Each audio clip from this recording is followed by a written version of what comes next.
Instituto Nacional de Pesquisas Espaciais, INPE, estuda uma estrutura feita de granitos que pode vir a ser a primeira pirâmide confirmada do Brasil. O geólogo e mestre em sensoriamento remoto, Paulo Roberto Martini, chegou a uma conclusão inicial. Essa composição de rochas foi feita pelo homem. O monumento foi descoberto por acaso, numa fazenda no município paulista de Natividade da Serra, nos limites do Parque Estadual da Serra do Mar. São imensas pedras, cortadas e empilhadas na forma de degraus até seu topo. O cientista destacou que ainda é cedo para afirmar algo de concreto, mas estamos diante de uma construção feita por uma civilização primitiva avançada, ele conclui. Além de um amontoado de pedras, esse também é o mais novo mistério da arqueologia brasileira e coloca sob discussão a história atual da ocupação do território brasileiro no período pré-descobrimento. Basta ter contato com os milhares de blocos graníticos recortados e distribuídos na encosta de um morro para que surjam inúmeros questionamentos. Que cultura seria essa? Em quanto tempo fizeram essa edificação? Por que e quando foi construída?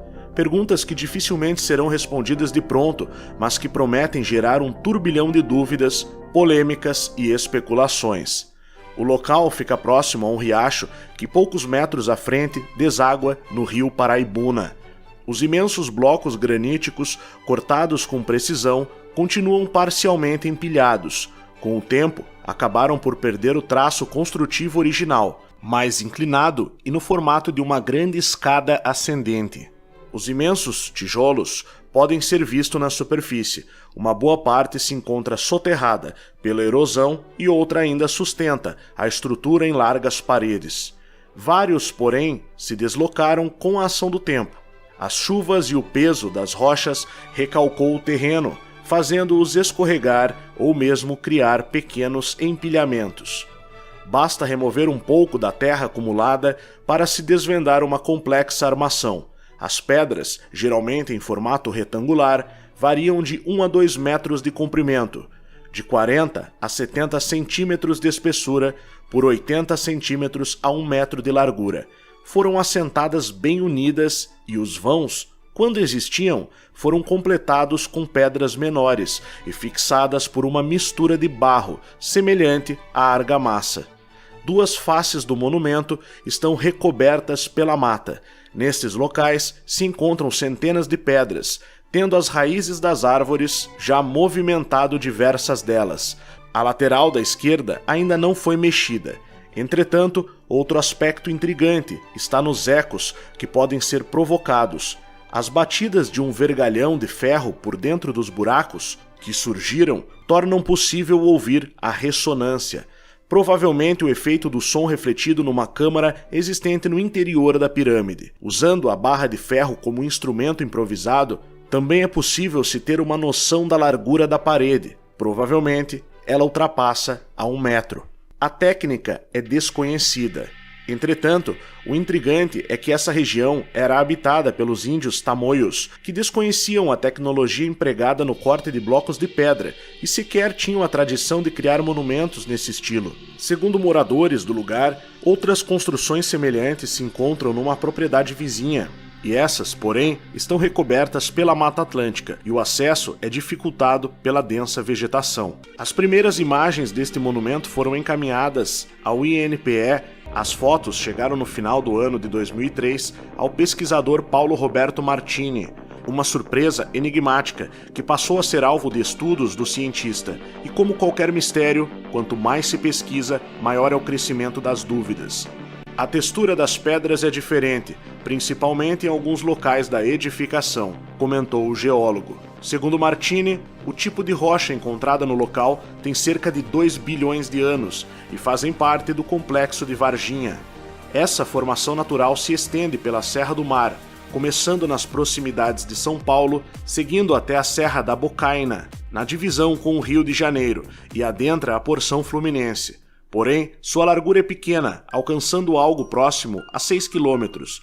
Uma explicação geológica seria a erosão ter chegado à raiz das montanhas e provocado esse afloramento granítico, Mas não há como explicar os cortes e a disposição das pedras, disse ele. Esse tipo de rocha é de origem vulcânica e se forma com os primeiros derrames de lava no fundo do oceano, quando se dá início à formação das cadeias montanhosas.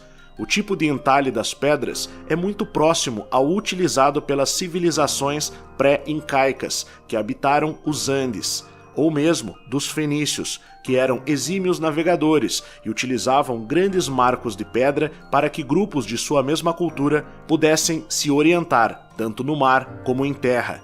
Como Natividade da Serra é situada dentro do eixo Rio-São Paulo, os indígenas encontrados na época do descobrimento nesta região só usavam pedras para ponta de flechas, arpões e machadinhas. Até o momento, não há registros que esses povos nativos fizessem monumentos de pedras entalhadas, principalmente usando grandes e pesados blocos, salienta o cientista. Em suas pesquisas, Martini descobriu em manuais de sensoriamento remoto, o sistema que produz imagens da superfície do planeta a partir de um satélite, semelhanças na formação de Natividade da Serra com outras construções de culturas primitivas avançadas que habitaram o próprio continente americano. Ele afirma, abre aspas, os monumentos de sinalização do Novo México são muito parecidos com esse encontrado aqui, fecha aspas. Mistério reforçado. Na tentativa de evitar algum aspecto meramente especulativo, o geólogo chega a uma conclusão óbvia. Não há dúvida que aquilo é algo muito mais antigo e feito pelo homem. O cientista foi buscar outras informações no Manual sobre Arqueologia Brasileira e pôde constatar que o uso das rochas cristalinas pelos indígenas brasileiros é desconhecido, embora existam as edificações nas reduções jesuíticas no sul do país. Porém, ele observou o seguinte, ele disse, mas lá se trata de arenitos, a típica cultura rochosa granítica conhecida na América do Sul é a dos Incas. Continuando, entretanto, outra formação encontrada na altura da entrada da estrada de Salesópolis, que liga a rodovia dos Tamoios no litoral norte paulista até a região metropolitana, foi identificada em pesquisas anteriores, feitas pelo Instituto Nacional de Pesquisas Espaciais, a ocorrência de granulitos, rochas muito antigas compatíveis com aquelas próximas do cume da Serra da Mantiqueira. A dúvida agora é saber se há ligação entre a possível pirâmide com outros monumentos e formações encontradas. Não sei ainda se ela poderia estar alinhada com o que encontramos próximo a Tamoios ou se há ligação entre elas, apesar de estarem relativamente bem próximas, comentou Martini. A descoberta desta possível pirâmide reabriu a discussão sobre a presença dos Incas no território brasileiro. Eles teriam percorrido um caminho entre os Andes e a costa atlântica, conhecido como Peabiru. Essa antiga estrada e seus ramais cortavam os territórios atuais do estado de São Paulo, Paraná e Santa Catarina. Um possível elo entre ambas ocorrências tem surgido como lógica aos pesquisadores, que dão agora seus primeiros passos para desvendar esse mistério. A reportagem, que ainda não é de conhecimento público generalizado, é de Júlio Ottoboni, e a pirâmide na Serra do Mar segue praticamente desconhecida dos brasileiros.